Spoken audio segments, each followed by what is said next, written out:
Përshëndetje. Quhem COVID-19. Nifem tek ju si koronavirus. Më falni mua për paraqitjen e pa paralajmëruar, por nuk është në mundësinë time t'ju paralajmëroj se kur shfaqem në çfarë forme dhe çfarë fuqie. Kur them se jam këto, ju them se jam për keqardhje.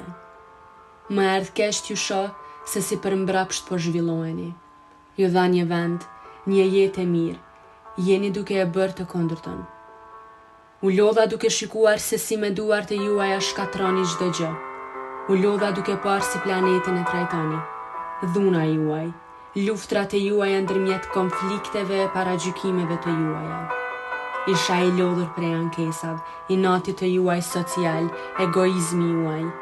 U lodha duke pa sa pak kohë keni për familjet e juaja. U lodha duke pa sa pak kohë keni për fëmijët e juaj. U lodha duke ju parë sa të pa interesuar jeni. U lodha duke parë se si vazhdimisht kërkoni telefona, rroba më të bukura, vetura të bukura e të shpejta. Vetëm të thoni se i keni realizuar. U lodha aq shumë t'ju shoh se si po e mashtroni veten.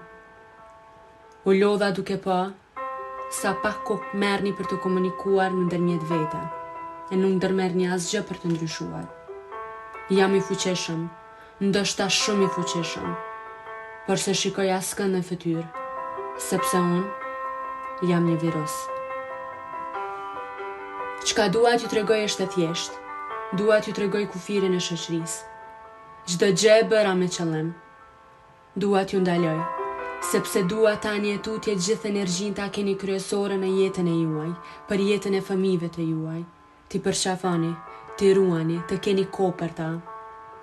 Desha me qëllim t'ju izoloj në shtëpitë e juaja, të ndarë nga prindë e juaj, nga gjyshja e gjyshja, nga nipja e mbesa, në mënyrë që më në fund ta kuptoni se sa i vlefshëm është një përqafim, kontakti me njerëz, marrëveshja me njerëz, shtrëngimi duarve, një natë e përbashkët me shoqëri, ose një shëtitje në park.